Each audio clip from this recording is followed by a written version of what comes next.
ആദൂസ് കഫേയുടെ മറ്റൊരു എപ്പിസോഡിലേക്ക് എല്ലാ വ്യൂവേഴ്സിനും സ്വാഗതം.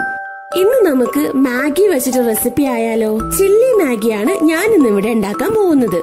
ആദ്യമായിട്ട് നമുക്ക് മാഗി അല്ലെങ്കിൽ നൂഡിൽസ് ആണ് എടുക്കേണ്ടത്. ഞാനൊരു 4 പാക്കറ്റ് മാഗിയാണ് എടുത്തിട്ടുള്ളത്. ഇത് ആദ്യം ഒന്ന് കുക്ക് ചെയ്ത് വെക്കണം. അടുത്തതായിട്ട് ഒരു കടായി എടുക്കാം. അതിലേക്ക് ഒരൽപ്പം എണ്ണ ഒഴിച്ചു കൊടുക്കാം. അടുത്തതിലേക്ക് ഒരു 2 പച്ചമുളക് കീറി ഇട്ട് കൊടുക്കാം.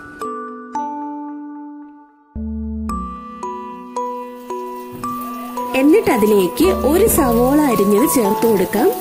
സ്ക്വയർ ഷേപ്പില് അരിഞ്ഞെടുക്കുന്നതാണ് ഏറ്റവും ബെറ്റർ. എന്നിട്ട് നല്ലപോലെ ഒന്ന് ഇളക്കി കൊടുക്കാം. അതൊന്ന് വഴണ്ട് വരുമ്പോഴേക്കും ഒരു അരമുറി ക്യാപ്സിക്കം ഇട്ട് കൊടുക്കാം.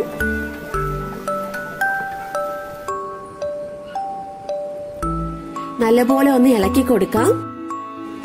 അതൊന്ന് നന്നായിട്ട് വാടി വരുമ്പോഴേക്കും ഒരു 1/4 ടേബിൾ സ്പൂൺ കുരുമുളക് പൊടി ചേർത്ത് കൊടുക്കാം. എന്നിട്ട് നല്ലപോലെ ഒന്ന് ഇളക്കി കൊടുക്കണം. അടുത്തതിലേക്ക് ഒരു 2 ടേബിൾ സ്പൂൺ മാഗി മസാല ചേർത്ത് കൊടുക്കാം. മാഗി മസാല ഉണ്ടെങ്കിൽ ചേർത്ത് കൊടുത്താൽ മതി. അടുത്തതിലേക്ക് 1 ടേബിൾ സ്പൂൺ സോയാ സോസ് ചേർത്ത് കൊടുക്കാം. 1 table spoon green chilli sauce ചേർത്ത് കൊടുക്കാം. 1 ടേബിൾ സ്പൂൺ ടൊമാറ്റോ സോസും കൂടെ ചേർത്ത് കൊടുക്കാം. എന്നിട്ട് നല്ലപോലെ ഒന്ന് വഴറ്റിയെടുക്കണം. ആവശ്യത്തിനുള്ള ഉപ്പും കൂടെ ചേർത്ത് കൊടുക്കാൻ മറക്കരുത്. അടുത്ത നേരത്തെ നമ്മൾ കുക്ക് ചെയ്ത് വെച്ചിരുന്ന നൂഡിൽസ് അല്ലെങ്കിൽ മാഗി ചേർത്ത് കൊടുക്കാം. എന്നിട്ട് അത് നല്ലപോലെ ഒന്ന് ഇളക്കിയെടുക്കണം. ഫോർക്ക് യൂസ് ചെയ്തിട്ട് നമുക്കത് ഇളക്കിയെടുക്കാവുന്നതാണ്. ഇപ്പോ മസാലയെല്ലാം ഏകദേശം അതിലായിട്ടുണ്ട്. ഇനി വേണമെങ്കിൽ ഒരല്പം കുരുമുളക് പൊടി അതിന്റെ പുറത്തൂടെ ഒന്ന് വിതറി കൊടുക്കാം.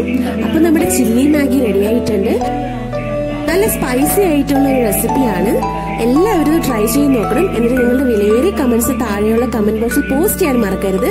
അതുപോലെ ഈ വീഡിയോ ഇഷ്ടപ്പെട്ടുവെങ്കിൽ ലൈക്ക് ചെയ്യാനും മറക്കരുത്. ഇതുവരേക്കും ഞങ്ങളുടെ ചാനൽ സബ്സ്ക്രൈബ് ചെയ്യാത്തവർ സബ്സ്ക്രൈബ് ചെയ്യുക. അതുപോലെ പുതിയ പുതിയ വീഡിയോ നോട്ടിഫിക്കേഷന് വേണ്ടി അടുത്തുള്ള ബെൽ ബട്ടൺ കൂടി ഒന്ന് അമർത്താൻ മറക്കരുതേ. ഇനി അടുത്ത വീഡിയോയിൽ കാണാം. Thanks for watching.